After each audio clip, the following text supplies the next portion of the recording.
वेद है। वेद आप देख रहे हैं कि हमने जो है ये 5 वर्टिकल लाइन खींची हैं और 5 हॉरिजॉन्टल लाइन खींची हैं, और इसमें ये 2-2 लाइन से हमने क्रॉस किया है, 2-2 लाइन से क्रॉस किया हुआ है। और इसमें अगर हम देखें कि हमने जो शुरुआत की है वो ये अश्विनी यहाँ पर है, अश्विनी से शुरुआत की हमने, अश्विनी, भरणी, कृतिका, रोहिणी, मृगशिरा, आद्रा, पुनर्वसु, पुष्य, श्लेषा, और यहाँ पर हम अभिजीत नक्षत्र को भी काउंट करते हैं। आप देख रहे हैं अभिजीत यहाँ पर है और ये रेवती तक यहाँ तक कंप्लीट हो जाता है। 28 नक्षत्र होगा इसमें जो है। तो इस तरह से हम ये चार्ट बनाया, और ये जो इसके अपोजिट होगा ये वेद स्थान हो गया इसका। जैसे अगर आप देखें तो कृतिका का जो वेद है वो विशाखा है, इसके अपोजिट वाले मतलब जो है।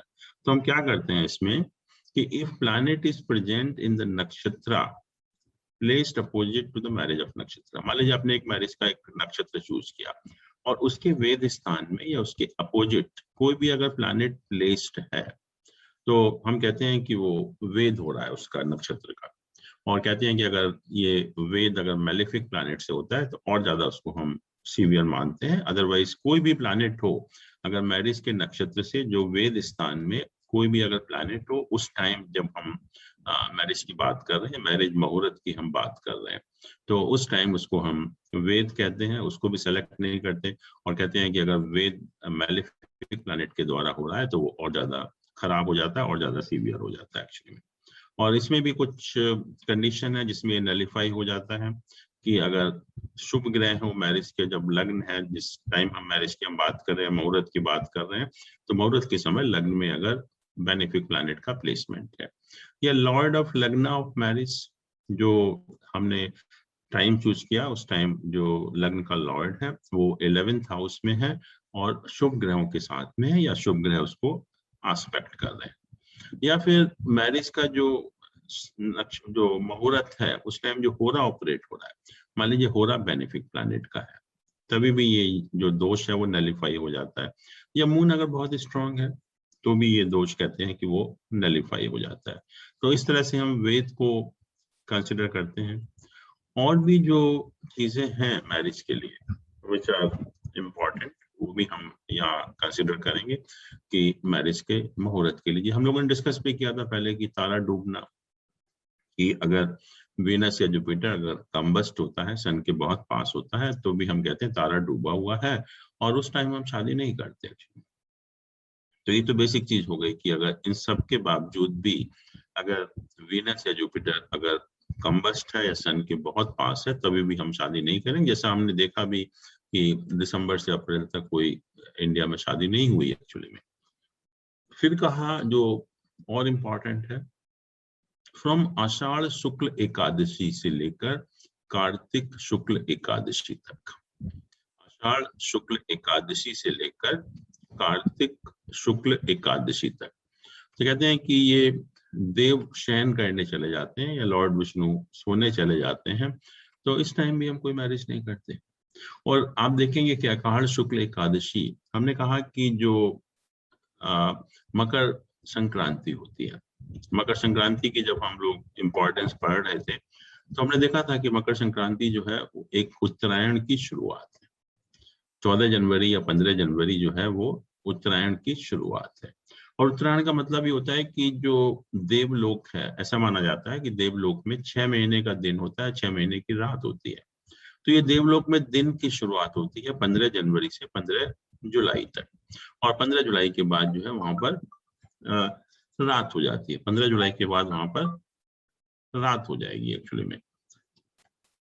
तो कहते हैं कि वो रात हो जाती है इसलिए देवता सोने चले जाते हैं।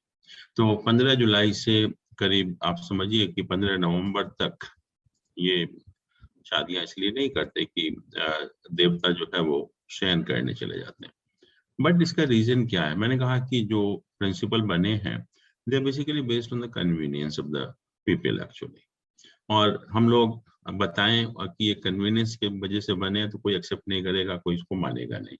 बट जब हम उसको धर्म का वास्ता देते हैं तो नेचुरली हम सब मानने को तैयार हो जाते हैं। और इसमें आप देखिए कि कौन सा सीजन है ये, 15 जुलाई से लेके 15 अक्टूबर या का जो सीजन है, this is basically rainy season, बरसात का सीजन है। और बरसात के सीजन में आजकल तो नहीं, पहले टाइम में जो है सारी चीजें स्टैंड स्टिल हो जाती थी, क्योंकि पहले ये सारे अरेंजमेंट नहीं थे कि बैंकेट हॉल हो या शादी के लिए होटल हो, ये सब चीजें नहीं थी। हम लोग सड़क पे, पार्क में, वहीं शादी होती थी और किसी का इतना रहने का अरेंजमेंट भी नहीं होता था, सब लोग अपना बोरिया बिस्तर लेकर आते थे। अब टाइम चेंज हो गया, अब सब इवन हम लोग बरसात में भी हमारे पास इतनी फैसिलिटी है कि हम शादी वगैरह कर सकते हैं। बट इसको इसीलिए कहा कि देव शयन करने चले जाते हैं कि ये बरसात का समय है और बरसात के समय में अगर हम इस टाइप का काम करेंगे, पब्लिक को इकट्ठा करेंगे, तो सबको इनकन्वीनियंस होगी, परेशानी होगी। अरेंजमेंट कैसे करेंगे, वहां तो खुले में शादी होती थी पहले। तो इस पॉइंट ऑफ व्यू से मेरे हिसाब से ये शायद ये हम लोगों ने जो है ये हॉलीडे डिक्लेयर कर दिया मैरिज के लिए। ये 4 महीने का जो समय है, जो बरसात का समय है, जिसमें हम जानते हैं चातुर्मास भी कहते हैं।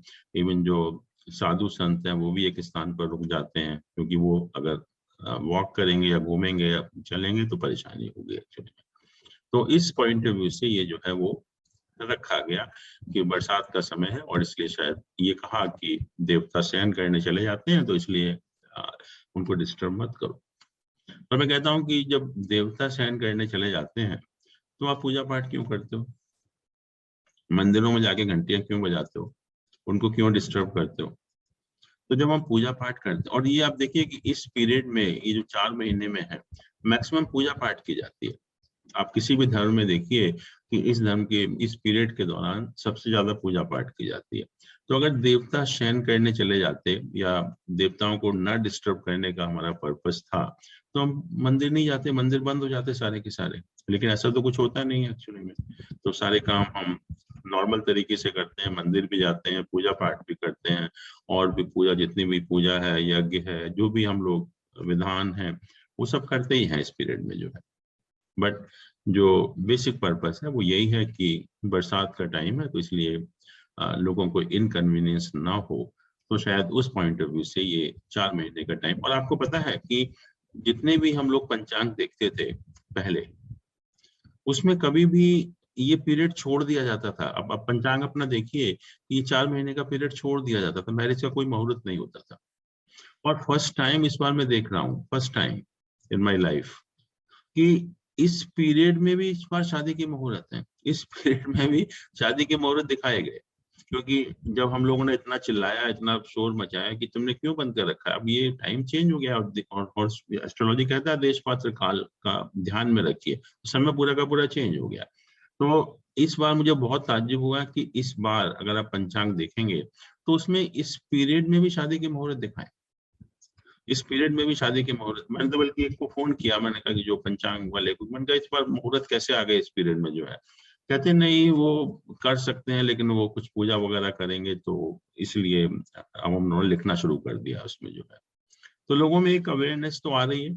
और ये पहली बार भी मैं देख रहा हूँ कि इस बार जो हमारे पंचांग हैं जितने भी हैं, उसमें इस पीरियड में भी शादी के मुहूर्त दिखाए हैं। बट कि पहले जो है कभी ऐसा नहीं होता था, ये पीरियड बिल्कुल होते ही नहीं थे इस पीरियड में कोई शादी का मुहूर्त जो है। ऐसे ही कहते हैं कि सन अगर सेक्रेटेरियस या पाइसिस साइन में हो, आप देखते हैं कि 15 दिसंबर से लेकर 15 जनवरी तक कोई शादी नहीं होती, या 15 मार्च से 15 अप्रैल तक कोई शादी नहीं होती। उसका भी मेरे ख्याल में कन्वीनियंस ही एक रीजन है कि अगर आप देखिए कि सन अगर सेक्रेटेरियस साइन में जा रहा है या पाइसिस साइन में जा रहा है, तो क्या नुकसान है?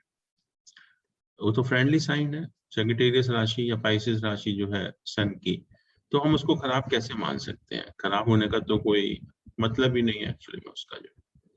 बट जब मैं भी था, मैं जब मेरी समझ में नहीं आया था, तो मैंने भी बहुत लोगों से बात की, और काफी लोगों से, मैं क्या, hundreds of astrologer I talk to them कि आप क्यों नहीं शादी करते हो ये इस पीरियड में जो है, and nobody could answer actually.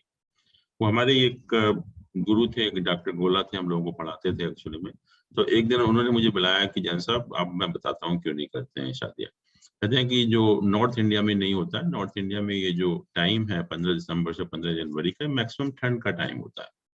और इस ठंड के टाइम में पहले कोई अरेंजमेंट नहीं था, जैसे बरसात में अरेंजमेंट नहीं होते, ऐसे ठंड के टाइम में कोई ऐसे अरेंजमेंट नहीं होते थे कि होटल हो या एसी हो या इस टाइप आप अकोमोडेट कर सके इतने सारे गेस्ट को। तो उसी पॉइंट ऑफ व्यू से जो है ये 15 दिसंबर से 15 जनवरी या जब सन जो है वो सेक्रेटेरिएट साइन में प्रवेश करता है और या सेक्रेटेरिएट साइन में रहता है, उस पीरियड के दौरान कोई शादी नॉर्थ इंडिया में नहीं की जाती। ऐसे ही आप देखिए कि 15 मार्च से 15 अप्रैल तक, उस टाइम भी नॉर्थ इंडिया में फसल काटने का टाइम होता है। लोग जो है फसल काटने में व्यस्त रहते हैं और अगर थोड़ा सा भी देरी कर देंगे फसल काटने में तो फसल खराब हो जाती है, पानी में भीग जाएगी या बरसात हो जाएगी, आंधी आ जाएगी।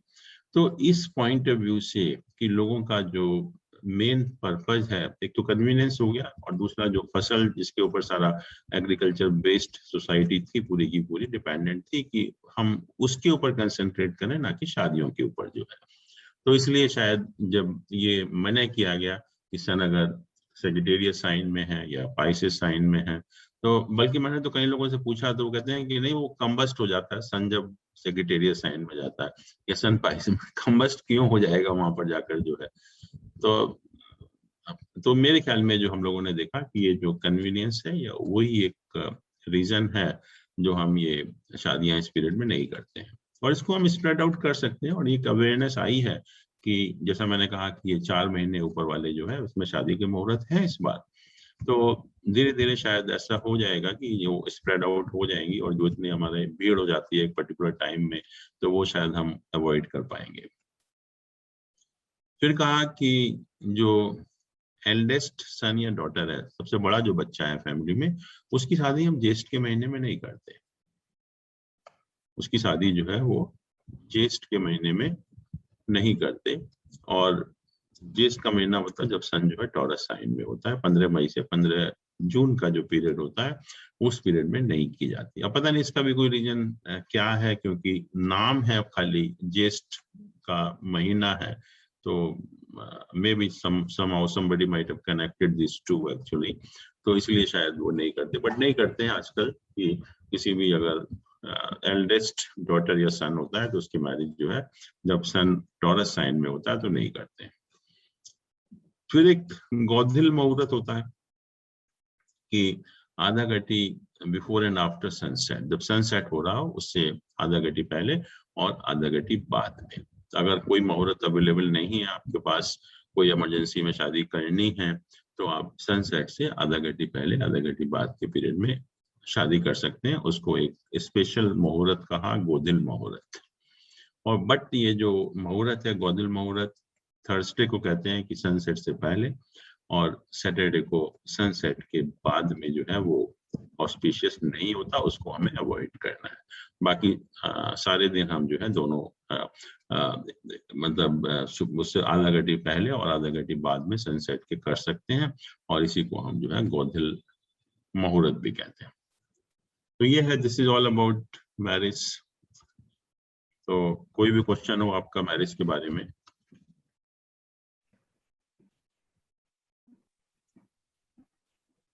सर एक तारा डूबा हुआ है, नमस्कार पहले तो आपको। तारा डूबा हुआ है सर, वो जो बोलते हैं उसमें जो जुपिटर और वीनस का डिग्री डिफरेंस सन से कितना होना चाहिए सर? विद इन 5 डिग्री अगर है, नॉर्मली हम जो अगर विद इन 5 डिग्री है तो उसको हम कंबस्ट कहते हैं। तो सन और वीनस का या सन और जुपिटर का अगर बहुत पास पास हैं दोनों या विद इन 5 डिग्री हैं, दोनों में से कोई भी हो, दोनों ने जरूरी नहीं है दोनों में से एक ही हो, क्योंकि ये 2 प्लैनेट बहुत इंपॉर्टेंट है। मैंने कहा कि Jupiter is the God's blessing that we need at the time of marriage, and Venus gives us material comforts, material prosperity actually। तो दोनों ही जरूरी है शादी के लिए, सुख समृद्धि भी और ईश्वर का आशीर्वाद भी। तो इसलिए, और शादी के लिए नहीं बल्कि हर शुभ काम के लिए इन 2 प्लैनेट का स्ट्रांग होना जरूरी है। और अगर ये कंबस्ट होते हैं या तारा डूबा हुआ होता है तो हम कोई भी हमें शुभ काम नहीं करना चाहिए।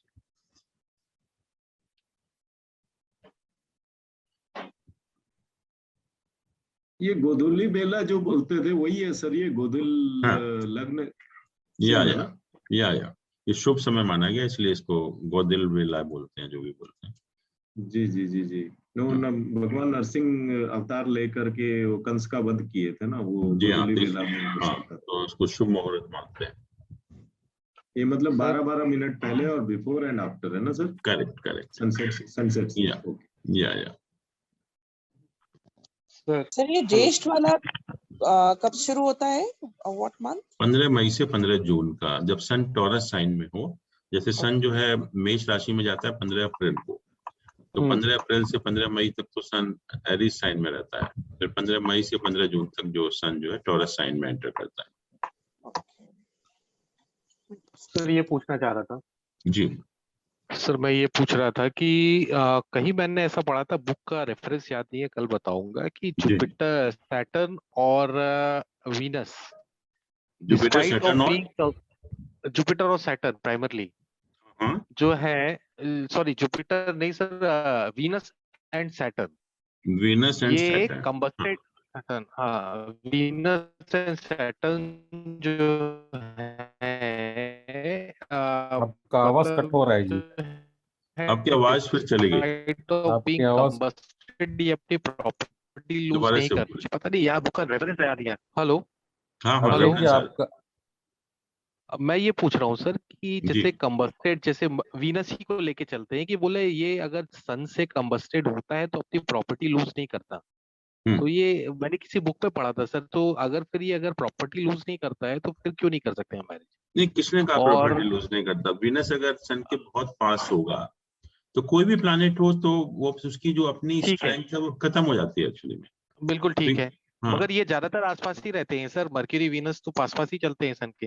नहीं आसपास के 47 डिग्री का डिफरेंस हो, मैं कह रहा हूँ 5 डिग्री का जब डिफरेंस हो, विद इन 5 डिग्री। और टेक्निकल बात करें तो सर ये लिखा अब जो है, Venus become combusted when it comes within 10 degree either side of the sun. आप हाँ बोल रहे हैं देखिए, 5 डिग्री पे तो, हाँ देखिए, थ्योरेटिकल तो आपको 10 डिग्री भी मिलेगा, 12 डिग्री भी मिलेगा, 14 डिग्री भी हाँ हाँ, मिलेगा, अलग ये अलग प्लैनेट का जो बिल्कुल बुक्स में लिखा हुआ है। बिल्कुल सर, बट बिल्कुल सर, नॉर्मली जो है बिल्कुल। हम लोग जो कम्बस्ट मानते हैं 5 डिग्री, 12 डिग्री को कम्बस्ट क्यों मानेंगे, 10 डिग्री को हम कम्बस्ट क्यों मानेंगे? मतलब सर हम ये मान सकते हैं क्या कि क्या? जैसे जैसे प्लैनेट सन के क्लोजेस्ट आता जाता है तो उसकी प्रॉपर्टी धीरे धीरे धीरे धीरे खत्म हो जाती है, बिल्कुल, जैसे नॉट 3 नॉट डिग्री में आ ओनली, गया तो पूरा डेड।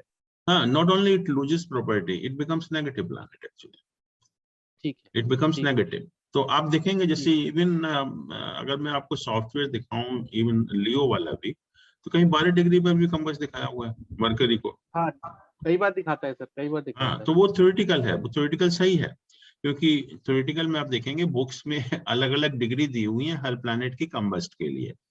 तो पर्पस वही है कि जितना पास होगा उतना खराब होगा एक्चुअली में।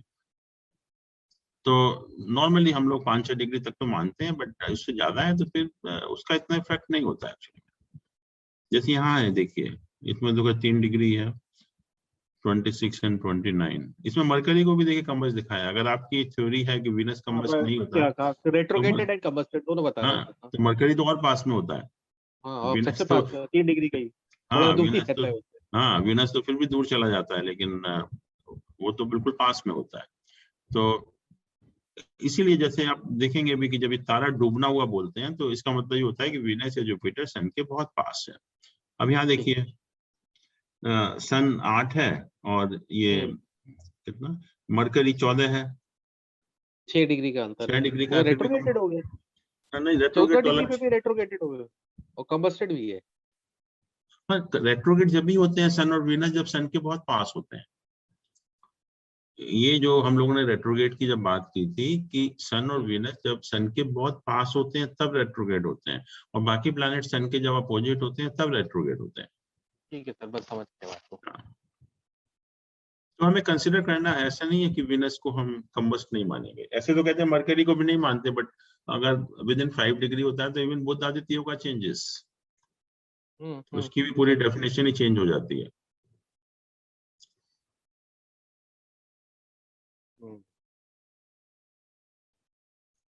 ऐसे ही हम लोग बाकी चीजों का भी मुहूर्त निकालते हैं, बट इसमें एक ग्रह प्रवेश के लिए एक मुहूर्त होता है, पिक्चर एनालिसिस इसको हम बोलते हैं, उसका भी हम इस्तेमाल करते हैं। तो आप देख रहे हैं कि पिक्चर टाइप का बना हुआ है और हर डायरेक्शन में एक नंबर लिखे हुए हैं यहाँ पर। दिस 25, 27, 1, 14 to 17 इस तरह से नंबर लिखे हुए हैं। तो इस नंबर का हम इस्तेमाल इसलिए करते हैं कि हम जो मुहूर्त का टाइम है वो उस टाइम जो है हम सन के नक्षत्र से मून के नक्षत्र को काउंट करते हैं। जो भी हम गृह प्रवेश का टाइम हमने चूज किया या मुहूर्त हमने देखा, तो उस टाइम हमें सन और मून के दोनों के नक्षत्रों को देखना है और सन के नक्षत्र से मून के नक्षत्र तक काउंट करना है। सन के नक्षत्र से मून के नक्षत्र तक काउंट करना है। तो उसमें अगर डिफरेंट डिफरेंट नंबर्स आते हैं, तो मान लीजिए कि एक नंबर आया, तो कहते हैं कि जो माउथ को इंडिकेट करता है पिक्चर के, तो ये इंडिकेट करता है डेंजर ऑफ फायर, कि ये मतलब गृह प्रवेश के लिए ठीक नहीं है। दैट मकान में जो भी आप गृह प्रवेश कर रहे हैं, there is a danger of fire in that house. 2 to 5 आता है अगर, तो ईस्ट डायरेक्शन है पिक्चर की, उसको रिप्रेजेंट करता है। तो कहते हैं कि ऐसे टाइम में अगर आप गृह प्रवेश करेंगे तो मकान will remain empty without persons, आदमी नहीं रह पाएंगे उसके अंदर जो है।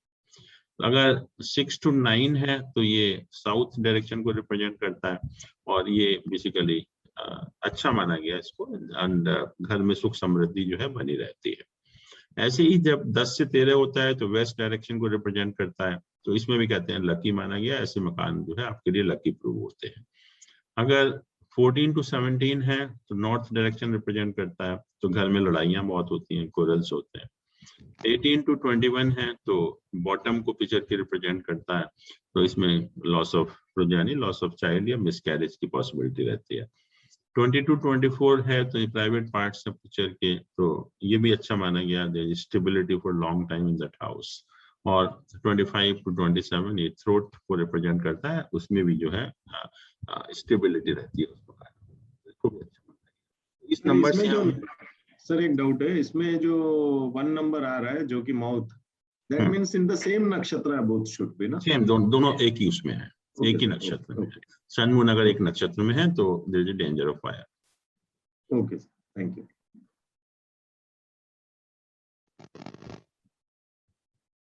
अब ये तो मुहूर्त हो गए। अब इसके अलावा जैसे हम देखते हैं कि कुछ स्वयं सिद्ध मुहूर्त उनको हम बोलते हैं, कि बिना मुहूर्त के उन दिन हम शादी कर सकते हैं, बिना मुहूर्त के उस दिन हम शादी कर सकते हैं। तो पंचांग में फिर आप देखते हैं कि अगर वो पर्टिकुलर डे है तो उस दिन पे मुहूर्त की देखने की जरूरत नहीं पड़ती। जैसे अक्षय तृतीया की हम लोगों ने बात की थी, तो उस टाइम हमें मुहूर्त नहीं देखना। तो ऐसे ही और भी कई सारी चीजें हैं जिस टाइम हम मुहूर्त नहीं देखते हैं, जैसे कि चैत्र शुक्ल प्रतिपदा के दिन हम मुहूर्त नहीं देखते।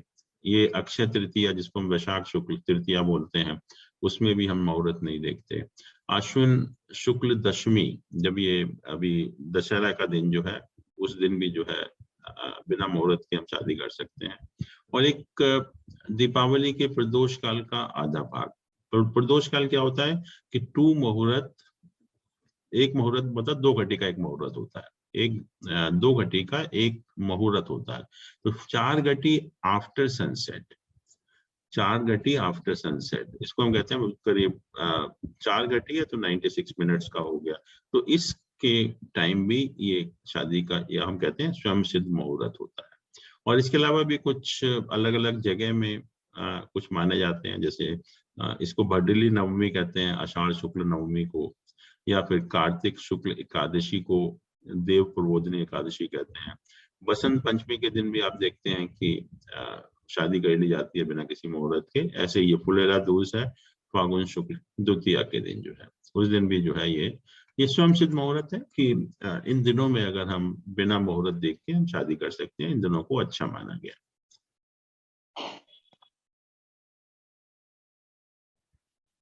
फिर ट्रैवल के लिए भी दिशाशूल होता है, आपने सुना भी होगा कि एक पर्टिकुलर डायरेक्शन में एक पर्टिकुलर डे में हम ट्रैवल नहीं करते हैं। तो ये कहा कि मंडे और सैटरडे को ईस्ट डायरेक्शन में नहीं करना चाहिए ट्रैवल, मंडे एंड थर्सडे को साउथ ईस्ट में नहीं करना चाहिए, थर्सडे को साउथ डायरेक्शन में नहीं करना चाहिए, संडे एंड फ्राइडे को साउथ वेस्ट एंड वेस्ट में नहीं करना चाहिए, ट्यूसडे को नॉर्थ एंड नॉर्थ वेस्ट में, एंड वेडनेसडे एंड फ्राइडे को नॉर्थ ईस्ट में नहीं करना चाहिए।